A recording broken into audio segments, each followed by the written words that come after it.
Donald Trump's battle with Hillary Clinton has dominated the headlines, but voters in most states will be voting on a lot more than just the next president. And some of those decisions will have huge implications. Voters in a number of states will decide whether to legalize marijuana, raise the minimum wage, expand the use of charter schools, and even establish a statewide single-payer healthcare system. Read on to learn where these pivotal votes are happening, what's at stake, and what the polls say about the most likely outcome. 1. As many as 5 states could legalize marijuana. Full marijuana legalization in California could put some storefront medical marijuana operations out of business. Over the past 2 decades, drug reform groups have been relentless in their campaign to dismantle legal restrictions on cannabis use, starting with medical marijuana proposals. They achieved a breakthrough in 2012, when Colorado and Washington state became the first states to legalize marijuana outright. Oregon, Alaska, and Washington, D.C., voters followed suit in 2014. Now marijuana advocates could be on the verge of an even bigger triumph. They have a total of 9 initiatives on the ballot.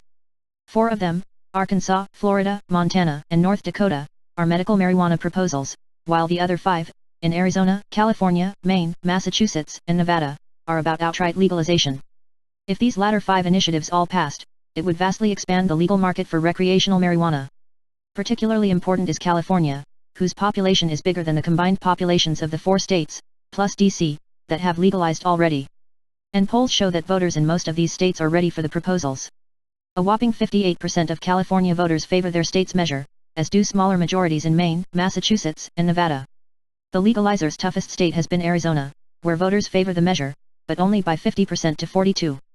The momentum of pro-marijuana groups partly reflects shifting public opinion, but it also reflects the fact that the groups have hit upon a winning formula. In all 5 states, the proposals have been framed as regulating marijuana like alcohol. This not only makes the prospect seem less alien to undecided voters, it also subtly reinforces a key argument of prohibition foes, that making a substance legal can actually improve government oversight of the industry. Our current laws also force marijuana aside from medical marijuana to be sold in the underground market, writes Kitty Jung, an advocate of Nevada's legalization proposal. This increases the level of crime on our streets and makes our communities less safe. That message resonated in the 4 states that have already approved legalization, and backers are hoping to add 5 more to the list. You can read a lot more about this year's marijuana initiatives in Vox's comprehensive explainer. 2. Teacher unions in Massachusetts want to limit charter school growth. Senator Elizabeth Warren, D.Ma, is a critic of charter school expansion. Massachusetts is widely considered to have some of the nation's best charter schools. The state has allowed a relatively small number of schools to open, and has prohibited for-profit schools, which have caused problems in some other states. The result, the state's charter schools have waiting lists. So charter supporters are seeking to change Massachusetts' law to allow more charter schools to open. And that has exposed one of the biggest fissures in democratic politics in an overwhelmingly democratic state. The education policy world has long been divided between reformers who favor measures to give children more choices and hold teachers more accountable, and teachers' unions and their allies who see these proposals as an assault on traditional public schools and the first step to privatization. The reformers enjoy the support of Barack Obama's many moderate Democratic mayors, while the unions are supported by liberal lions such as Senators Bernie Sanders, IVT, and Elizabeth Warren, D.Ma. The reformers have the backing of billionaires like Michael Bloomberg and the Walton family, of Walmart fame, and the teachers' unions have ample financial resources of their own. They've spent $12 million, compared to $21 million for charter supporters. So Massachusetts has become the most important front in this Democrat-on-Democrat fight. Teachers' unions have portrayed the proposal as an effort by out-of-state billionaires to undermine public schools. And they hope that stopping charter expansion in Massachusetts, a state advocates tout as a bright spot for charters, will slow the momentum of charter schools nationwide. And it's looking like the unions will get their way. An October poll showed Massachusetts voters opposing charter school expansion by a 52% to 41%, and the margin had gotten wider since September. 4 states could get higher minimum wages. A worker celebrates California's April legislation raising the minimum wage to $15 per hour over several years. Efforts to raise the minimum wage have gained momentum across the country this year, with California and New York acting to boost their minimum wages to $15 over the next few years. Ballot initiatives in 4 states this week don't go that far. They only increase the minimum to $12 rather than $15, but they'd still be wins for the labor movement. The states considering minimum wage hikes are Arizona, Colorado, Maine, and Washington state. Washington's increase would have the least impact, since its minimum wage is already $9.47 and its largest city, Seattle, passed $15 minimum wage legislation in 2014. Workers in the other states would see larger boosts from $8.31 in Colorado, $8.05 in Arizona, and $7.50 in Maine, according to CNN. The economic effects of minimum wage hikes are hotly disputed. Many economists on the right argue that higher minimum wages are bad for workers because they eliminate entry-level jobs. Left-leaning economists dispute that, arguing that empirical evidence shows little if any job losses as a result of past increases. What is clear, however, is that a $12 minimum wage poses a smaller risk of job losses than the $15 minimum adopted by some states and municipalities in recent years. Polls show these proposals are broadly popular. The minimum wage measures are supported by 58% of Arizona voters, 55% of Colorado voters, and 60% of Maine voters. South Dakota is taking the opposite tack.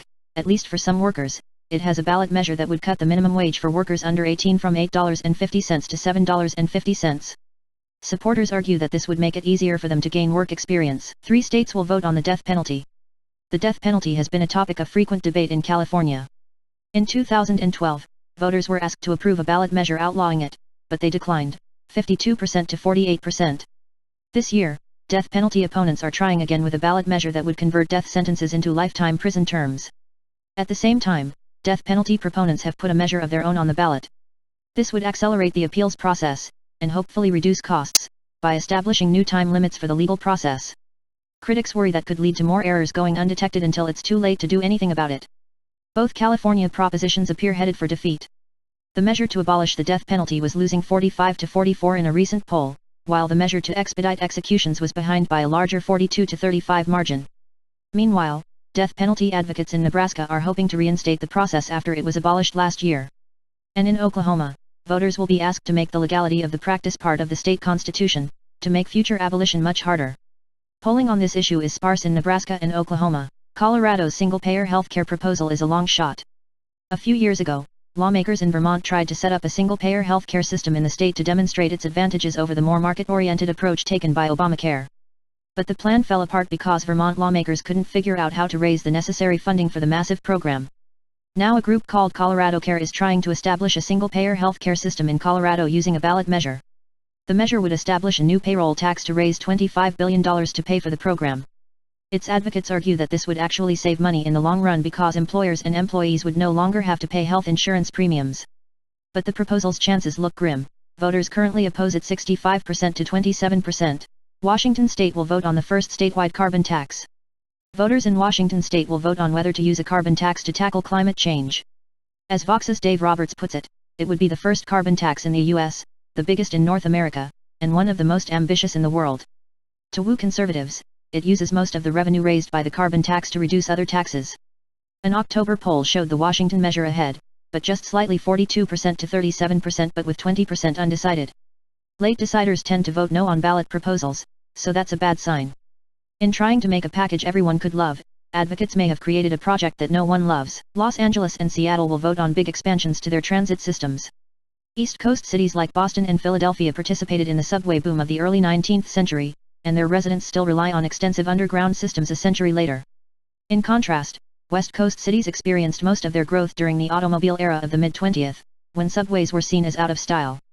So as walkable urbanism has come back into fashion, they've had to play catch-up on public transportation. Measure M in Los Angeles County would authorize a half-cent sales tax to fund tens of billions of dollars in transit and highway improvements. The measure needs a two-thirds majority to pass. A similar proposal in 2012 narrowly failed. Polls show that the result is likely to be razor-thin this time around. The story is similar in Seattle, where a plan called Sound Transit 3 would raise a variety of taxes to fund a big expansion to the region's light rail system and other transit services.